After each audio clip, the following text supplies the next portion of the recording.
श्रावण के महीने में जो भी दूसरा सोमवार पड़े, जो भी पड़े, श्रावण के महीने का दूसरा सोमवार। आप सबको पहले भी श्रावण के महीने में जो कथा कही उसका व्याख्यान वर्णन करा कि श्रावण का महीने का महत्व क्या है, वो भी आपको ऑनलाइन कथा में आप लोग सुन चुके हैं, लाइव कथा। श्रावण का पूरा महत्व बताया था कि श्रावण के महीने में शंकर भगवान को पूरा लेखा जोखा का भार प्रदान किया गया।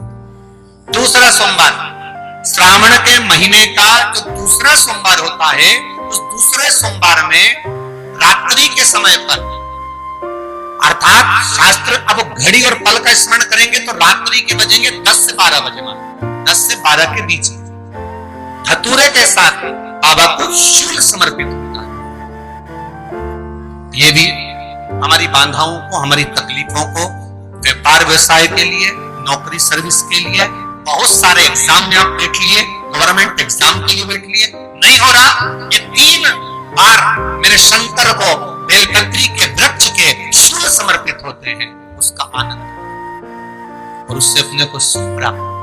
पार्वती प्रसन्न हो जाती है, बाबा भोलेनाथ के चरणों में कहती है, बाबा आपने कहा कि मेरे भीतर जिस समय आपने तप करा तो आपसे रुद्राक्ष का पौधा उत्पन्न हुआ और मेरे तप करने से ये बेलपत्री का जो पौधा उत्पन्न हुआ, इसकी शूल का सुख पाया, इसके शूल का सुख मुझे प्राप्त हुआ, आनंद मुझे प्राप्त हुआ है।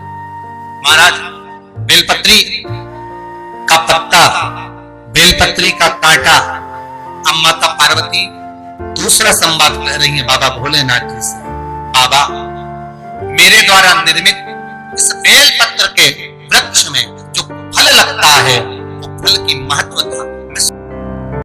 श्रावण के महीने में किसी भी एक सोमवार को अगर व्यापार नहीं चल रहा है, नौकरी नहीं मिल रही है, तो कोई तकलीफ आ रही है, तो कोई कष्ट आ रहा है, कोई रोग बढ़ रहा है, डॉक्टर से ऐसा लग रहा है कि ये बड़ी बीमारी बताने वाला है, शरीर में कोई गांठ पड़ गई है और वो जांच के लिए गई है, तो बिल्कुल श्रावण के महीने में किसी भी एक सोमवार को गंगा जल लेकर जाइए शिव मंदिर में, शंकर जी के मंदिर में थोड़ा सा गंगा जल नंदी को समर्पित कर कर, थोड़ा अशोक सुंदरी को समर्पित कर कर, थोड़ा गणेश और कार्तिकेय को समर्पित कर कर, थोड़ा सा गंगा जल जया विषहरा शामरीबारी दौतली और देव को समर्पित कर कर, थोड़ा सा गंगा जल शिवलिंग पर समर्पित कर दो और उस गंगा जल को वापिस झेल कर लेकर आओ।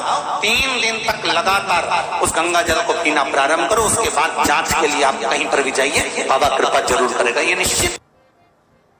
ये शिवलिंग जलाधारी, यहां से जल अशोक सुंदरी के पास में से नीचे की ओर गिर रहा, ठीक है। बेलपत्र नहीं है आपके पास चढ़ाने के लिए, मत चढ़ाओ। जल नहीं है चढ़ाने के लिए, मत चढ़ाओ। अक्षत नहीं है चढ़ाने के लिए, मत चढ़ाओ। पुष्प नहीं है शिव जी को चढ़ाने के लिए, मत चढ़ाओ। शमी पत्र नहीं है, मत चढ़ाओ। पर किसी शिवालय में, किसी शंकर के मंदिर में अगर तुम गए हो, तुम्हारे पास में कुछ भी नहीं है, जो भी भगवान का दर्शन तुमने किया है, तो यहां से जो पानी नीचे गिरता है, उस गिरने वाले स्थान पर मात्र अपने हाथ का 3 बार स्पर्श कर कर बाबा से दिल की बात कहकर आ जाओ, तो उनकी मुराद बाबा पूर्ण कर देता है। वो सहज प्रसंग है। पहला दिन एक बेलपत्र शिव को अपनी मनोकामना कर कर, रोग धोग बीमारी तकलीफ कष्ट दूर करने के लिए शंकर के शिवलिंग पर अगर बन सके तो मंदिर में, आप लोग तो यहाँ हैं तो देवाधिदेव महादेव कंकर शंकर को चढ़ाओ, और अगर बेलपत्र नहीं हो तो बेलपत्र जो चढ़ी हुई हो उसी को धोकर वापिस चढ़ाओ। वापिस और सावन का महीना है, दिल से बाबा को ले जाए।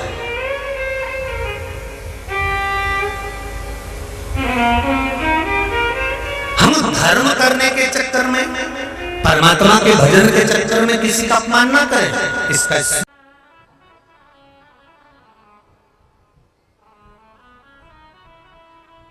जब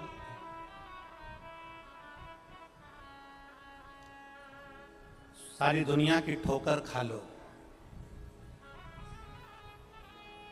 सारी दुनिया के हाथ जोड़ लो, सारी दुनिया से निवेदन कर लो, और उसके बाद भी तुम्हारी दुख की घड़ी समाप्त नहीं हो, तब प्रयास करना तुम्हारे घर में कोई गमला हो, कोई पौधा लगा हो, जो भी पौधा लगा, हम ये नहीं कहेंगे कि वो गुलाब का है कि गेंदा का है कि शमी का है कि बेलपत्री का है, जो पौधा तुम्हारे घर में लगा, जो पौधा, एक प्रयास करना। अभी सावन चालू हुआ है, अगर तुम्हें लगता है कि मेरी दुख का समय समाप्त नहीं हो रहा, मेरी दुख की घड़ी समाप्त नहीं हो रही, तो घर में रहने वाले जितने लोग आस्था चैनल पर कथा सुन रहे हैं, जितने फेसबुक यूट्यूब पर कथा सुन रहे हैं, और जितने पुष्कर राज की इस पावन धरा पर बैठकर कथा सुन रहे हैं, उनसे निवेदन करेंगे, श्रावण 2 सावन अब की बार हैं, एक अधिक मास का भी पड़ेगा और एक श्रावण ये पड़ेगा। ये जब 2 श्रावण पड़ते हैं तो इसमें हरि और हर का मिलन होता है, हरि और हर का मिलन, क्योंकि अधिक मास जो है वो भगवान पुरुषोत्तम का है, भगवान विष्णु का, और सावन के मध्य में अगर पड़ रहा है तो देवाधिदेव महादेव के साथ भगवान हरि का मिलन हुआ है, इसलिए इसको हरिहर श्रावण कहते हैं। ये 2 महीने के श्रावण में अगर मान लो एक दिन आपका निकल भी गया, 2 दिन आपके छूट भी गए, कोई दिक्कत की बात नहीं है। जो पेड़ तुम्हारे यहाँ लगा हो, जो पौधा तुम्हारे यहाँ लगा हो, जो वृक्ष तुम्हारे यहाँ लगा हो, जो क्यारा तुम्हारे यहाँ, कुंडी तुम्हारे यहाँ, उसी की मिट्टी को, उसी के पेड़ के नीचे, उसी पौधे के नीचे, उस मिट्टी को थोड़ा सा हाथ से उसको उठाकर एक लिंग की आकृति बना ले। उसमें जलाधारी बनाने की जरूरत नहीं, केवल लिंग की आकृति बनाकर उसी की पूजन वहीं कर कर पानी चढ़ाकर 15 से 20 मिनट बाद अपना काम करने के बाद उसी को उसी मिट्टी में विसर्जन कर दें, अपनी कामना कर कर। देवाधिदेव महादेव 2 महीने के बाद क्या देगा ये वही जान सकता है। वो क्या प्रदान करेगा ये उसके ऊपर। देख लिया हमने, बहुत प्रयास कर कर देख लिया, सारी दुनिया का हमने प्रयोग कर कर देख लिया। इनसे भी पूछा, उन्होंने कहा बाथरूम इधर बना दो, वास्तु शास्त्री ने कहा ये बना दो, ज्योतिषाचार्य ने कहा ये बना दो, उन्होंने कहा ये बना दो, उन्होंने कहा वो बना दो। हमने दुनिया का काम कर कर देख लिया, हाथों की अंगूठियां बदल कर देख ली, नथ आभूषण बदल कर देख लिए, सोने की दिशा बदल कर देख ली, सीढ़ियों की दिशा बदल कर देख ली। अब जब सारी दिशा बदल कर देख ली, सारा काम कर कर देख लिया, उसके बाद भी अगर हमारी ग्रह दशा नहीं सुधरे, हमने सबके दरवाजे जाकर देख लिया, देवी देवता उनके भी धोख धोख के देख लिया, पर जब भी अगर हमारी दशा ना सुधरे तो फिर कहीं मत जाना, महादेव के चरणों में जाकर बस उसकी आराधना में लग जाना, हो जाएगा। जो माताएं श्रावण के सोमवार का व्रत करती हैं वो पशुपति व्रत मत करना। जो श्रावण के सोमवार का व्रत नहीं करती हैं वो पशुपति व्रत कर सकती हैं, उनको पशुपति व्रत करने का मना नहीं। पर यदि श्रावण का व्रत आप पहले से करते आ रहे हो, श्रावण महीने का व्रत करते आ रहे हो, या श्रावण के महीने में तुम सोमवार करते आ रहे हो, तो फिर पशुपति व्रत ना करते हुए इसको 1 महीना, भले 2 हुए हो, 3 हुए हो, 4 हुए हो, रोक दो। फिर अगला जब श्रावण पूर्ण हो जाए फिर जो सोमवार आए फिर चालू कर दो। पर अगर श्रावण का व्रत करते हो तो, और अगर श्रावण का व्रत नहीं करते हो तो पशुपति व्रत चालू है, मना नहीं। श्रावण के महीने में जल चढ़ाने के पात्र 2 कर लो। कितने पात्र कर लो? जम के बोलो, 2 पात्र कर लो। भले 2 हाथ में लेकर मत जाओ, एक के ऊपर एक कलश लेकर जाओ। उसका कारण क्या है? शंकर भगवान ने मां पार्वती के सम्मुख में गंगा का आवाहन करा था। तो गंगा जी ने आकर पूछा था, स्वामी जब पार्वती आपके नजदीक में विराजमान है तो मुझे बुलाने का कारण क्या था? भगवान शंकर कहते हैं, श्रावण का महीना प्रारंभ हो रहा है, जब मेरे ऊपर सृष्टि का भार आएगा तो मुझे गंगा और पार्वती दोनों की जरूरत पड़ेगी। जब घर में विवाह आता है, शादी आती है, कोई फंक्शन आता है, कोई मेहमान आते हैं तो थोड़ी ड्यूटी बढ़ जाती है। रोज 8 बजे उठते हो और शादी रहती है तो कितनी बजे उठना पड़ता है? सुबह 6 बजे 7 बजे। यहाँ पर भी आप रोज अपने घर पर उठते होगे 8 बजे तक 7 बजे तक, पर यहाँ तो तुम जब सो रहे होगे तो सवेरे कब हो जाती है और रात कब हो जाती है तुम्हें नहीं मालूम पड़ता होगा कि कब रात होगी कब सुबह होगी। लोग ढोलक पीते पीते पीते पीते 11, 12, 1 और तुम्हारी लग गई झपकी और बज गई 3:30, सब लग गए लाइन में नहाने और तुम भी भगी जल्दी से नहाने। अब नहाने भी कहाँ जाए तो माता इतनी चतुर, उन्हें का बरसती हो रही है जल की। भगवान भी सोच समझ के पानी गिराता था, 3 बजे से गिराना चालू करता था 6 बजे तक। उस बीच में भगवान को भी मालूम है मिश्रा जी कहाँ से नल लाएगा, इसलिए उन्होंने चारों तरफ से पानी गिराया। बोलो सही है कि गलत है?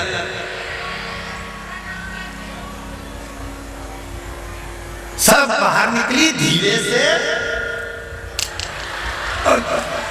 इतनी चतुर राम जी, गजब की चतुर चतुर लोग आया है, गजब।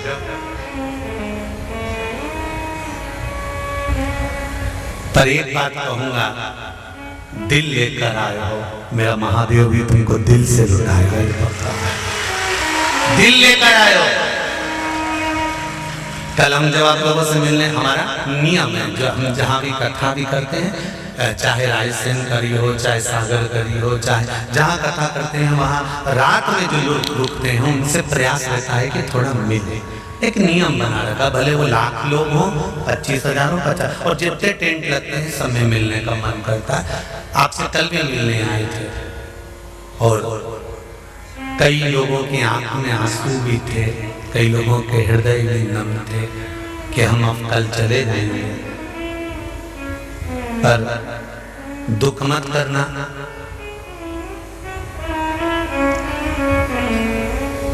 दूसरा कोई स्थान हो वहां से जाओ तो वापिस आने की गारंटी है कि नहीं है, पर यहाँ तो सील और थप्पे लगाकर भेजता है कि वापस बुला लाएगा। तो फिर क्या दिक्कत? उसकी आराधना मात्र करिए।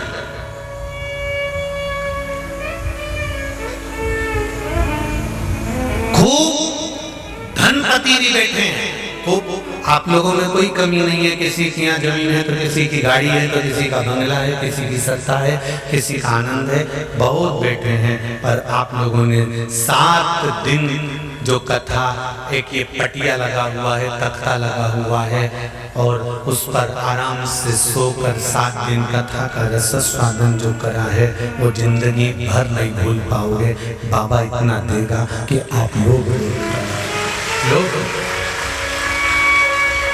उसकी कृपा ही दरअसल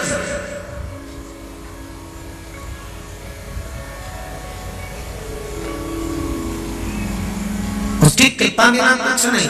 तेरी कृपा बिना न हिले एक भी अणु, लेते श्वास तेरी कृपा से तनो तनो।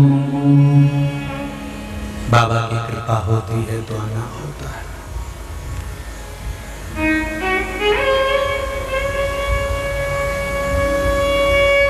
कोई नेपाल से, कोई झारखंड से, कोई उत्तराखंड से, कोई चेन्नई से, ना जाने कहां कहां से पधारे, कोलकाता से। शिव कृपा है। कावड़ का जल लेकर, हाथ में जल लेकर जितने कदम चलकर हम शंकर के मंदिर तक या बेलपत्र के वृक्ष तक जाते हैं, जितने कदम चलते हैं उतने तीर्थ हम पार कर शिव के नजदीक पहुंच जाते हैं। उतने तीर्थ पार कर, सारे तीर्थ धाम आपके चरणों में। हे नाथ प्रणाम आपके चरणों में। सारे तीर्थ वहीं पर है, वहीं। पहले कथा में कहा 33 कोटि देवता शिव जी के शिवलिंग के पास, 33 कोटि, पूरा परिवार तो है ही, 33 कोटि देवता जहां से जल निकलता वहां विराजमान होते। तो देवता सब वहीं पर है, तो बैकुंठ कहां होगा? ब्रह्मलोक, इंद्रलोक, जल लोक, वरुण लोक, गरुण लोक, सारे लोग वहीं। इसलिए शिव जी का मंदिर नहीं होता, शिवालय होता है। क्या होता है? शिवालय। शिवालय का मतलब होता है लय, लय मतलब इसमें विलीन हो जा, शिवा लय इसमें समा जा।